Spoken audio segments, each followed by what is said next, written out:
कि संतों महात्माओं ने, गुरु पीर पैगंबरों ने हर युग में, हर दौर में, हर रूप में, रूप चाहे कबीर जी का हो, रविदास जी का हो, मीराबाई का हो, तुकाराम जी का हो, नामदेव जी का हो, बोतन्ना जी का हो, बैमन्ना जी का हो, कोई भी रूप, भगवान राम, भगवान कृष्ण, हजरत मोहम्मद साहब, हजरत ईसा मसीह जी, श्री गुरु नानक देव जी महाराज, कोई भी रूप आए हुए हों इस धरती के ऊपर, जब जब भी अवतरित हुए हैं तब तब वो यही पैगाम लेकर आए हैं, यूनिवर्सलिज्म। सारे संसार में ऐसी एकता देखने की चाहना लिए हुए उन्होंने ये एक संदेश दिए, कितने कितने तप त्याग किए, कितने कितने बलिदान भी दे डाले, ताकि इंसान इस बात को समझ जाए। ये समझ नहीं रहा है, ये क्योंकि जानता नहीं है, क्योंकि जाने तो समझे, जब जाने ही नहीं है तो समझे कहां पर, और समझ नहीं है तो इसका मतलब ना समझी है, और ना समझी है इग्नोरेंस के कारण, और ऐसी ना समझी में ही सारी उम्र बिता दी जाती है। वरना मानते हैं अपने आप को सूझवान, क्योंकि मैं कितने ढंग से दौलत कमा ली है, बड़ा सूझवान हूं, मैंने कितनी रियासतें खड़ी कर ली हैं, कितने मैंने अपने एम्पायर बिल्ड कर लिया है, कितना सूझवान हूं, मैं इस शासक बन गया हूं, कितना सूझवान हूं। तो इस तरह से अपने आप को ये बुद्धि वाले और सूझवान समझदार मानते आए हैं लोग। लेकिन जो अगर बेसिक्स अगर वहीं पर ही ना समझी हो रही है तो काहे के सूझवान है। तो एक ना समझी जो अक्सर इंसानों में है, उसी ना समझी के परिणाम के इंसान बट कर रहते हैं।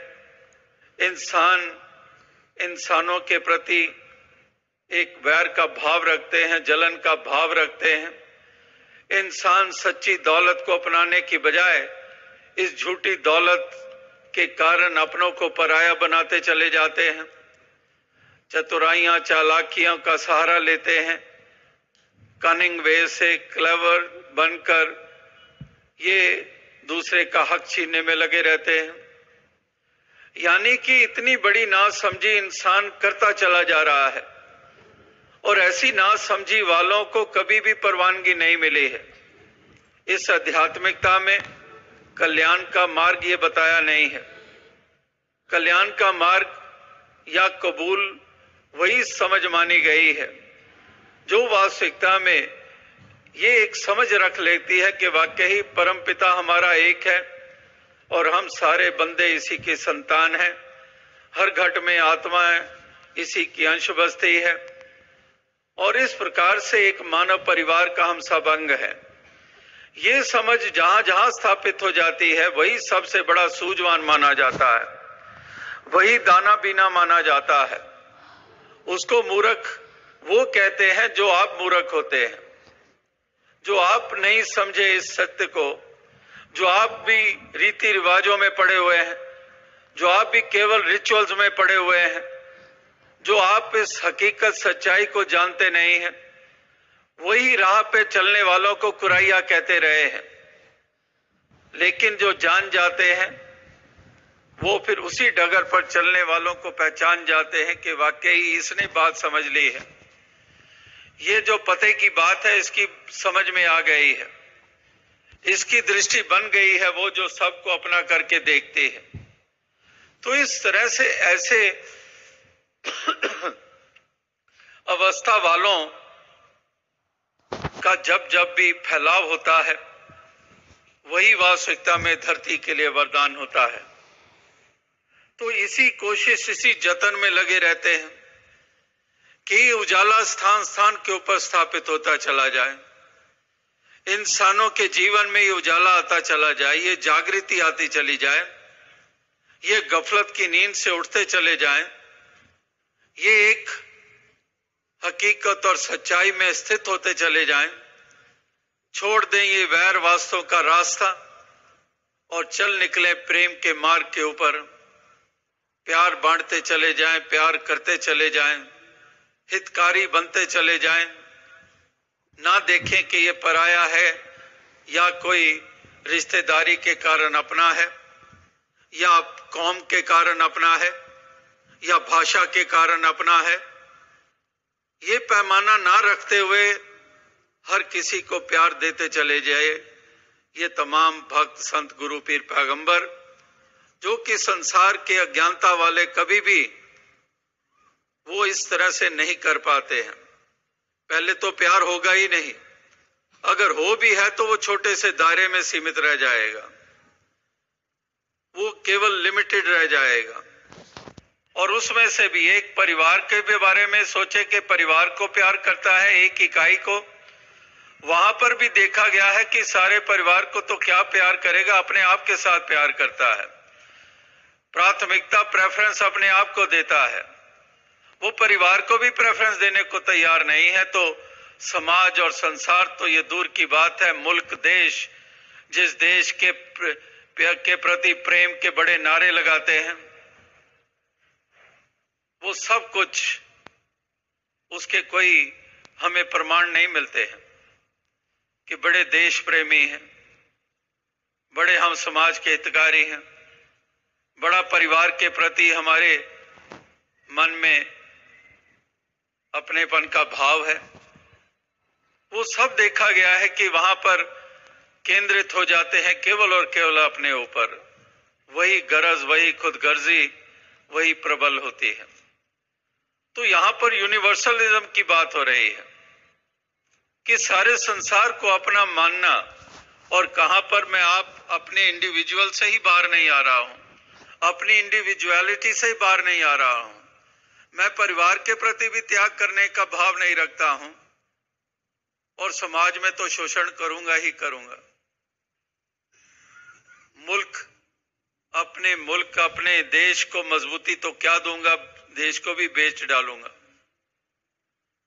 तो इस प्रकार से ये इंसानों की ये अवस्था होती है। और महापुरुष संत जनों ने यही चाहा और यही एक मनों में भाव रखने के प्रयास किए, जागृति देकर, ये समझ देकर, ताकि इंसान एक इंडिविजुअल से जो इसकी यात्रा शुरू होती है, वो एक इंडिविजुअल परिवार का अंग है, वहां पर भी उसके मन में सैक्रिफाइस की भावना हो, उसके मन में अपनी गरज ना हो और समाज में भी शोषण ना करे किसी का, और इसी प्रकार से अपने मुल्क को भी मजबूती दे, मुल्क के लिए भी अपनी संकीर्णताओं को तजे। ये मजो मिलत के नाम के ऊपर जो दंगे फसाद मुल्क में होते हैं उससे बाज आए और सारे संसार को उस दृष्टि से देखे कि सारे मुल्क के वासी, सभी मुल्कों के वासी अपने हैं, चाहे वो स्पेनिश है, चाहे वो फ्रेंच है, चाहे वो कोरियंस है, चाहे वो पाकिस्तानी है, कोई भी है, ये सारे ही एक परमात्मा है, ईश्वर निराकार के बंदे हैं।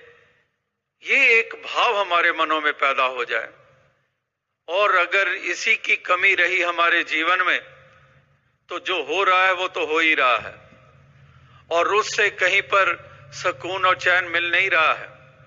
जो हो रहा है अगर यही होता रहे तो हमारे जीवन में शांति आने वाली नहीं है। एक जुल्म और सितम ये होता आया है, हो रहा है और होता रहेगा। धर्म के नाम पर, जाति के नाम पर जिंदा जलाए जाते रहे हैं और जलाए जा रहे हैं, और अगर समझ में बात ना आई तो जलाते रहेंगे। तो कहीं रोक आए इस बहाव में जो कि मानव जाति को कलंकित करता चला जा रहा है।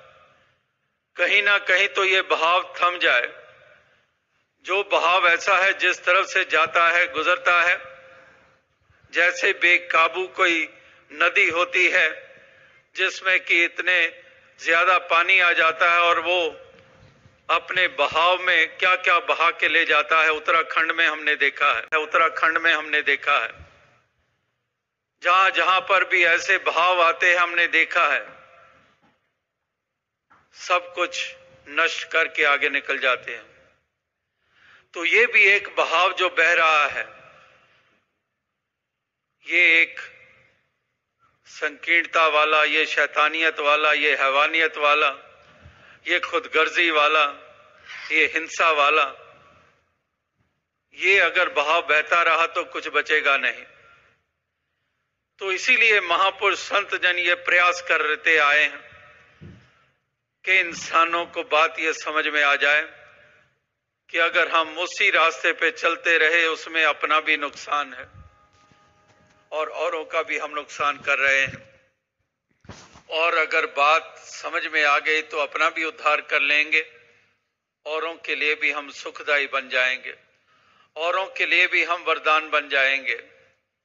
इस प्रकार से ये महापुरुष संत जन ये दोनों पहलू हमारे सामने रखते आए हैं, ना समझी और समझ वाला, अंधेरे और उजाले वाला, अज्ञानता और ज्ञान वाला, मानवता और दानवता वाला, प्रेम और नफरत वाला, नजदीकत और दूरी वाला, ये तमाम ये दोनों पहलू ये रखते आए हैं और ये साथ साथ समझाते आ रहे हैं कि इन दोनों पहलुओं में जो रात और अंधेरे और उजाले के प्रतीक हैं, चाहे उसको प्रेम और नफरत कह लें, अभिमान और विनम्रता कह लें, संकीर्णता और विशालता कह लें, ये दोनों ही एक उजाले को रिप्रेजेंट करता है और एक अंधकार को रिप्रेजेंट करता है, नुमाइंदगी करता है। तो महापुरुषों ने कहा कि उजाले वाला